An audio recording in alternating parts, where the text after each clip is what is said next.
आप सभी को महिला अंतर्राष्ट्रीय दिवस की बहुत बहुत शुभकामनाएं। तो मैं तो यही कहूँगी कि आज विमेंस डे है और सभी लोग जहाँ हम गए थे वहाँ पे भी महिला सशक्तिकरण की बात हो रही थी। तो मेरे अंदर एक बात चल रही थी, दिमाग में विचार आ रहा था कि महिला, सभी बोल रही थी महिला इतनी ताकतवर है, इतना कुछ कर सकती है और बहुत भूमिकाएं निभाती है अपनी लाइफ में। तो मुझे ये विचार आ रहा था कि महिला सशक्त तो है, उनको थोड़ा अवेयर करने की ज़रूरत है क्योंकि उनको पता नहीं कि उनके अंदर कितनी ताकत है। तो अगर वो अवेयर हो जाए अपनी ताकत के बारे में तो वो बहुत कुछ कर सकती है, बहुत बड़ा योगदान दे सकती है। घर में तो देती है, समाज में भी दे सकती है और साथ ही साथ एक इकोनॉमिक वैल्यू भी उसकी बढ़ जाएगी अगर वो खुद को पहचानेगी। तो यही मैं आज की इस दिवस पे कहना चाहूँगी। धन्यवाद। कभी तो बिटिया, कभी तो ममता, कभी तो प्रेरणा प्यारी, कभी तो बिटिया, कभी तो ममता, कभी तो प्रेरणा प्यारी, शत शत नमन है तुझको हे श्रद्धा की देवी नारी। यहाँ पर उपस्थित सभी बहनें, माताएं, आप सभी को अंतर्राष्ट्रीय महिला दिवस की हार्दिक शुभकामनाएं।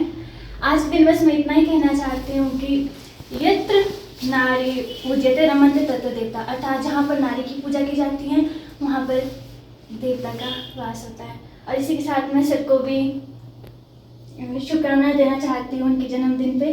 Sir, many happy returns of the day. तो आप सभी को अंतर्राष्ट्रीय महिला दिवस की हार्दिक शुभकामनाएं और सत्यन सर के जन्म दिवस की भी हार्दिक शुभकामनाएं। तो आज जो आपने महिला दिवस पर अपनी प्रस्तुति दी, अपने उद्गार प्रस्तुत किए, यह अनुकरणीय है, प्रशंसा के पात्र आप सभी हैं। मैं बस यही कहना चाहूँगा जो आपने कहा कि सचमुच हमें एक ही दिन महिला दिवस नहीं मनाना चाहिए बल्कि हर रोज़ महिला दिवस होना चाहिए। इसका मतलब यह है कि अगर हम एक दिन ही रस्म अदायगी करते हैं, बड़ी बड़ी शपथ लेते हैं, बड़ी बड़ी बातें करते हैं और बाकी के 364-65 दिन जो है कुछ भी महिलाओं के उत्थान के लिए, कुछ भी जागृति के लिए कार्यक्रम नहीं करते हैं या अपने स्तर पर जितना हो सकता है वो उतना नहीं करते हैं, तो सचमुच मुझे लगता है कि तो यह तो एक रस्म अदायगी होगी। इससे तो बढ़िया है कि हम महिला दिवस भी ना मनाएं। महिला दिवस मना रहे हैं तो ज़रूर इससे यह सीख लें कि जितना कुछ हो सकता है भेदभाव कम हो, क्योंकि भेदभाव ही मानवता का सबसे बड़ा शत्रु है। भेदभाव कम होना चाहिए, लेकिन एक बात ज़रूर ध्यान रखनी पड़ेगी कि जब तक मनुष्य को भेद की समझ नहीं होती तब तक वो अभेद की ओर भी नहीं जा सकता है। इसका मतलब अभेद मतलब इक्वालिटी, अभेद। इसका मतलब है कि मान लीजिए हम चाहते हैं कि समानता का अधिकार विमेन को मिले, हम चाहते हैं कि हमारे समाज में समानता का मूल्य आगे जाए, भेदभाव ना हो, अभेद का मूल्य आए, तो भेद जानना बहुत ज़रूरी है। भेद का मतलब होता है कि अगर मैं पुरुष हूँ तो मुझे अपनी जिम्मेदारी, अपने धर्म के प्रति, अपने कर्तव्य के प्रति जागरूकता होनी चाहिए कि मेरा समाज में क्या धर्म, मेरा क्या कर्तव्य है। उसी प्रकार से स्त्री को भी मुझे लगता है कि अपने धर्म, अपने कर्तव्य के प्रति जागरूक होना चाहिए, क्योंकि जो हम नारी सशक्तिकरण की बात करते हैं, मुझे लगता है कि नारी सशक्तिकरण की बात नहीं, नारी जागरण की बात होनी चाहिए, क्योंकि नारी कमज़ोर नहीं, कोमल है, कमज़ोर नहीं। इसलिए नारी सशक्तिकरण की नहीं, नारी जागरण की बात होनी चाहिए। जागो भारत की नारी जागो, हम तुम्हें जगाने आए हैं। जागो भारत की नारी जागो, हम तुम्हें जगाने आए हैं। कमज़ोर नहीं, आप ताकतवर हो, हम तुम्हें बताने आए हैं। इसीलिए नारी सशक्तिकरण की जगह नारी जागरण की बात होनी चाहिए और यह सबसे अच्छा काम सिर्फ स्त्री ही कर सकती है, नारी ही कर सकती है। पुरुष भी इसमें अपनी भागीदारी दे सकते हैं, क्योंकि जैसा अक्सर देखने में आया है, मैं तो स्वयं भी थोड़ी बहुत रचनात्मकता में दखल अंदाजी रखता हूँ, दखल करता हूँ। रचनात्मकता में दखल रखना मतलब कि क्रिएटिविटी यहाँ वहाँ कर लेता हूँ। तो मुझे सचमुच लगता है कि भीतर एक रचनात्मक जो प्रवृत्ति है वो सचमुच नारी का ही एक पर्याय है, अर्थात हर मनुष्य के भीतर एक नारी होती है। तो क्यों हम आज नारी महिला सशक्तिकरण, महिला जागरण की बात करें, क्यों ना हम मानव सशक्तिकरण की बात करें। क्योंकि मैन और वुमेन बाद में होंगे, सबसे पहले हम ह्यूमन हैं। तो इसीलिए ना वुमेन एम्पावरमेंट की बात होनी चाहिए, ना मैन एम्पावरमेंट की बात होनी चाहिए, ह्यूमन एम्पावरमेंट की बात होनी चाहिए। ऐसा हमारा मानना है। आज के इस दिवस को यहीं पे ही हम विराम देते हैं और आशा करता हूँ कि आप आज के इस स्वच्छता गृह दिवस पर और अंतर्राष्ट्रीय महिला दिवस के शुभ अवसर पर एक प्रण जरूर लेंगे कि हमें मानवता को स्वच्छ बनाना है, स्वस्थ बनाना है। विश्व में हमें स्वच्छता का प्रचार प्रसार करना है, क्योंकि स्वच्छता इस युग का धर्म है। केवल स्वच्छता ही हम सबको एक करके जोड़ के रख सकती है, नहीं तो हम सभी संस्थागत होते जा रहे हैं और समाज को पीछे छोड़ रहे हैं। अर्ज है, आप अपनी डफली बजा रहे हैं और अपना अपना राग गा रहे हैं, इसीलिए जनता को नहीं जगा पा रहे हैं। बेशक अपनी अपनी डफली बजाओ, आप अपना राग गाओ, लेकिन जनता को जगाने के लिए भी ज़रूर आगे आओ। मैं यही कहना चाहूँगा। जितनी भी संस्थाएं हैं, सभी संस्थाओं को हमें मिलाकर शर्म ज़रूर आनी चाहिए कि हम समाज से क्या कुछ नहीं लेते हैं। धन संग्रह समाज से ले रहे, जन संग्रह समाज से करें, क्या हम समाज को उसके बदले सचमुच कुछ दे रहे? हर संस्था को यह देखना चाहिए कि जिस प्रकार से हमारी संस्थाएं समृद्ध होती जा रही है, संस्था बढ़ रही है, लोग जुड़ रहे, समाज से जुड़ रहे, धन आ रहा है, समाज से आ रहा है, तो क्या सचमुच हम समाज को वो दे पा रहे हैं? हम किसी को कुछ नहीं कह सकते, हमें तो अपने बारे में कहना है। शिक्षा क्रांति मंच से जुड़े आप सभी स्वयंसेवियों को तो मैं यही कहता हूँ कि शिक्षा क्रांति संस्था कुछ नहीं है, तो सामाजिक संस्था है। समाज में बहुत सारी संस्थाएं, क्यों एक शिक्षा क्रांति संस्था बने? मैं तो ये चाहता हूँ कि शिक्षा क्रांति संस्था कुछ ना बने, बस समाज ही संस्था है। जो भी शिक्षा क्रांति संस्था से जुड़े हो यह देखे कि समाज ही हमारी संस्था है, और समाज से हमें कहीं ना धन संग्रह चाहिए ना जन संग्रह चाहिए। अगर समाज से कोई धन आ रहा है, समाज में लगाओ, जन आ रहा है, समाज में लगाओ। हम बस ऐसी अपेक्षा करते हैं। What are your views on the significance of International Women Day?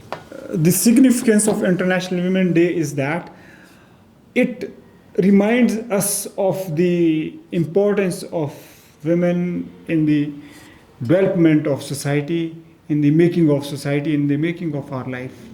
इसका महत्व यह है कि जो यह जीवन की गाड़ी है, आदमी अकेले नहीं चला सकता है, स्त्री का भी इतना ही भागीदारी रहती है, इतना ही सहयोग रहता है। महत्व यही है कि हम यह देखें कि किसी का शोषण ना हो, स्त्री का किसी का शोषण ना हो, और जो उनका सम्मान है, जिस सम्मान की वो अधिकारिणी है, उनको वो सम्मान ज़रूर मिलना चाहिए।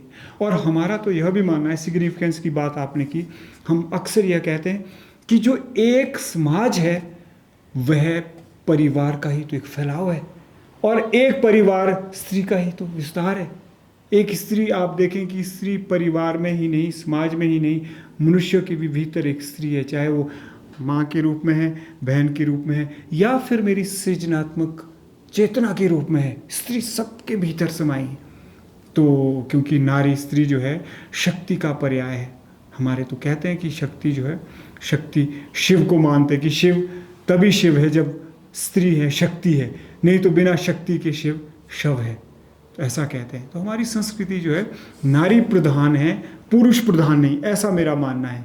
इसीलिए नारी प्रधान है। हम अक्सर कहते हैं कि सिया राम सिया राम सिया राम कहिए, जाही विधि राखे राम ताही विधि रहिए। हम राम सीता नहीं कहते, इसलिए हम राधे श्याम कहते हैं। आजकल तो प्रचलन में राधे राधे, जैसे हम राम राम बोलते राधे राधे, अच्छी बात है यह, हम इस तरह से। लेकिन दुर्भाग्य की बात यह भी है कि जैसे आपने देखा होगा हर समाज में गालियाँ हुई स्त्री के नाम से, नहीं तो क्या कर सकते हैं? हम यही कर सकते हैं कि हम बुराइयों को किनारे में रखते हुए अच्छाइयों को आगे ले जाएं, क्योंकि स्त्री में यह सबसे बड़ा गुण होता है, उनमें अच्छाई को देखने का सबसे ज़्यादा जज्बा होता है, और उनमें दृष्टिकोण होता है, उनका दृष्टिकोण सकारात्मक होता है। थोड़ी देर पहले मैं इनसे भी कह रहा था, जब शंकर भगवान के पास ऋषि मुनि गए, आपको इनसे सीखना चाहिए जो कहानियाँ हैं। जैसे आप युवा है, अक्सर युवा जो है प्रश्न उठाते, हुए है नहीं हुए। अरे भैया, होने और होने से फ़र्क नहीं पड़ता, फ़र्क पड़ता है कि हमने उस कहानी से क्या सीखा है। क्योंकि आज यही समाज में चल रहा है। एक पक्ष कहेगा शंकर हुए हैं, पार्वती हुए, दूसरे बोलेगा नहीं हुए हैं, और उससे सीख कोई नहीं लेता है। तो प्रधान क्या है? प्रधान है कि हम उन कहानियों से क्या सीख सकते हैं, और गौण है हुए या नहीं हुए। इसीलिए आप इन छोटी छोटी कहानियों से ज़रूर सीखें। थोड़ी देर पहले कह रहा था कि जब शंकर भगवान के पास ऋषि मुनि जाते हैं कि आप विवाह कीजिए, क्योंकि आपके पुत्र से ही राक्षस का वध होगा और राक्षस से हम आक्रांत हैं। तो स्वतः ही शिव शंकर भगवान तैयार हो गए कि ठीक है, आप पार्वती की परीक्षा लीजिए, अगर वो तपस्या करेंगे। तो सारे ऋषि मुनि पार्वती माँ के पास गए और उनसे शिव शंकर के बारे में जितनी भी नेगेटिव चीज़ें थी, जितनी भी नकारात्मक जो अवगुण दोष थे कि वो शमशान में रहता है, भस्मीभूत हैं, नागों की माला पहनता है, सारी बातें सुनने के बावजूद भी पार्वती माँ उनसे जब शिव शंकर के गुणों के बारे में बोलती हैं तो ऋषि मुनि चुप रह गए, अर्थात हार गए कि क्या बात है। तो स्त्री में यह शक्ति होती है, और आज भी इसी चीज़ की ज़रूरत है। आज आपने देखा कि हमारा समाज नकारात्मकता की ओर गया है। कोई अच्छा नहीं देखेगा, बस ये देखेगा कि कब हम नेगेटिविटी देखें और उसको शेयर करें। आपने देखा होगा हम सफाई अभियान करते, कितने लोग शेयर करते? कोई नहीं करेगा। लड़ाई अभियान हो गया, सब शेयर करेंगे। अगर तो मार काट भी होगी तो और भी ज़्यादा शेयर करेंगे। मर्डर हो गया तब तो आप देखो कि बस वो शेयर करने। ये कहाँ से हम में नकारात्मकता आई? हमारा देश तो संस्कृति का देश है, प्रकृति का देश है, और प्रकृति कितनी सकारात्मक होती है। तो यही सिग्निफिकेंस मैं कहना चाहूँगा कि नारी का महत्व तो यह है कि आप जीवन में, आपके जीवन में ज़रूर नारी होनी चाहिए। नारी का मतलब है कि प्रेरणा होनी चाहिए। कोई माता हो, बहन हो, कोई भी आपके जीवन में अगर नारी प्रेरणा का स्रोत नहीं है तो आपके भीतर की जो सृजन चेतना है ना, वो भी नारी का ही एक पर्याय है। इसलिए सृजनशील बनिए, संवाद करिए। और मैं बस यही कहना चाहूँगा कि जिस प्रकार से शिव पार्वती दाम्पत्य जीवन को कितना अच्छी तरह से आगे ले जाते हैं, तो उनका रहस्य ये था कि संवाद था, जो हम शिक्षा क्रांति मंच पर कर संवाद था। और उनका यही रहस्य है कि उनमें गुण थी, उनमें कला था, उनमें नारीत्व था। सर जैसे इंटरनेशनल वुमेन डे है सर आज, है ना, तो इंडिया में मैक्सिमम स्टेट है जहाँ पे हम दहेज देखते हैं कि यहाँ पे दहेज है मैक्सिमम। जैसे मैं स्टेट्स का नाम नहीं लेना चाहता हूँ, तो हाँ आप इस बारे में क्या सोचेंगे, क्या चेंजिंग ला सकते हैं हम दहेज के बारे में? क्योंकि मैक्सिमम देखा जाता है कि हाँ लड़की पैदा हो रही है तो वो दहेज के डर से उसको मार देते हैं, कोई अबॉर्शन करवा लेते हैं कि हाँ लड़की है, ऐसा ऐसा। निस्संदेह जो दहेज प्रथा है वह एक सामाजिक बुराई है। इसका पूर्ण विरोध किया जाना चाहिए, और साथ ही साथ विरोध ही नहीं किया जाना चाहिए, बल्कि आप जैसे नौजवान हैं, अभी आपकी शादी नहीं हुई मुझे ऐसे लगता है, तो आपको दहेज से ना करनी चाहिए। जैसा मैम कह रहे थे थोड़ी देर पहले कि हम जितनी मर्जी बड़ी बड़ी बातें करें, अगर आगे पीछे हमने कुछ काम नहीं किया तो कोई फ़ायदा नहीं। इसीलिए बात तो हम ये कह सकते हैं कि ये होना चाहिए, वो होना चाहिए। महत्व तो इस बात का नहीं कि हम कितनी अच्छी तरह से बात कर रहे हैं, महत्व तो इस बात का है कि हम क्या काम कर रहे हैं। इसीलिए हर एक पर्सन से बिल्कुल ये ध्यान रखना चाहिए कि अगर लड़की के माँ बाप कुछ देने के योग्य नहीं है तो आपको दहेज लेने की बजाय आपको सहयोग करना चाहिए। सबसे बड़ी लड़की आप हमें दे रहे हैं, क्या ये कम दहेज है? सोचिए ना, सोचने वाली बात है। The message you want to give to the women? मैं यही मैसेज कहना चाहूँगा कि जो आप करना चाहते हैं तन मन धन से करें। और सबसे अच्छी बात और बड़ी बात है, जो ज़रूरी बात आपको करनी चाहिए, वो है अपने आप को देखें, अपने ऊपर काम करें और सहयोग ज़रूर लें। क्योंकि जो समाज का जब योगदान मिलता है, परिवार का योगदान मिलता है, कोई ना कोई आपको ज़रूर आगे ले जाएगा। तो हमारे पास बड़े से बड़े उदाहरण हैं। अगर आप नेतृत्व देना चाहती हैं समाज के लिए, आप अपने ऊपर काम करें, अपनी आवाज़ भीतर से आने दें। मेरा यह मानना है कि जो आपकी अंतरात्मा है उसी को ही आपको निर्देशित करने दें। जब आप अपनी अंतरात्मा की आवाज़ सुनने लगते हैं और जब आपकी आत्मा ही आपका दिशा निर्देशन करती है, मार्गदर्शक बनती है, तो दुनिया की कोई ताकत नहीं है जो आपको सफल होने से रोक सके। मैं बस यही कहना चाहूँगा कि आप अपने स्वास्थ्य का ध्यान रखें, आहार विहार और विचार, क्योंकि अध्यात्म की ओर ज़रूर जाएं। आहार पेट भरने के लिए ना करें और विचार भी दिमाग में भरने के लिए ना करें, क्योंकि जो आहार पेट भरने के लिए किया जाता है वो हमारे डाइजेशन को नुकसान पहुंचाता है, और जो विचार हमारे दिमाग को भरने के लिए हम पढ़ते रहते या सुनते रहते हैं वो हमारी इमेजिनेशन को ख़त्म कर देता है। और डाइजेशन और इमेजिनेशन मनुष्यों के शारीरिक स्वास्थ्य और मानसिक स्वास्थ्य के लिए बहुत ज़रूरी है। इमेजिनेशन का मतलब मनगढ़ंत बातें नहीं, इमेजिनेशन का मतलब है कि महर्षि व्यास जैसे रचनात्मक बने, महर्षि वाल्मीकि जैसे रचनात्मक बने। महर्षि वाल्मीकि पहले ही कल्पना शक्ति की सहायता से देख लेते कि ये ऐसे ऐसे होने वाला है, वेद व्यास भी देख लेते हैं। तो हमें इस तरह की कल्पनाशीलता चाहिए और हमारा डाइजेशन भी अच्छा होना चाहिए ताकि हमारी शारीरिक सेहत अच्छी हो। और सभी युवाओं को मैं आज के इस शुभ अवसर पर यही संदेश देना चाहूँगा कि जो भी आप खाएं, चाहे मुंह से खाएं या आंखों से देखें या कान से सुने, ध्यान से ही खाएं। जिस प्रकार से कुछ खाते हैं मुंह से खाने पर वो हमारे शरीर को लगता है, हमारे शारीरिक स्वास्थ्य पर उसका प्रभाव पड़ता है, उसी प्रकार से जो हम कानों से खाते हैं, आंखों से खाते हैं, उसका प्रभाव हमारे मानसिक स्वास्थ्य पर पड़ता है। इसीलिए सोच समझ के ही जो भी आप भीतर उतारें, बिना सोचे समझे ना उतारें। इन्हीं शब्दों के साथ वाणी को विराम देता हूँ। आपका दिन मंगलमय हो। बहुत बहुत धन्यवाद सुनने के लिए। जय हिंद, जय भारत, जय विश्व। सहनशीलता उसकी पहचान, सहनशीलता उसकी पहचान हर रिश्ते को देती है जान। कभी है बेटी, कभी है माँ, कभी बहन तो कभी दुल्हन की शान, हर रूप में प्रेम बरसाती, अपनों के लिए हर दुख सह जाती। अंत में मैं यही कहना चाहता हूँ, हमने भी देखी है तारीखें सांझियाँ, हमने भी देखी है तारीखें सांझियाँ, जिंदगी के दौर हमने भी आजमाए हैं। महिलाओं से क्या भिड़ेंगी पूरी ताकतें, इन्होंने तो अच्छे के नामो निशान मिटाए हैं। जय हिंद, जय Himachal. Good evening all of you. Sir पहले तो अंतर्राष्ट्रीय महिला दिवस की और आपके जन्मदिन की बहुत बहुत शुभकामनाएं।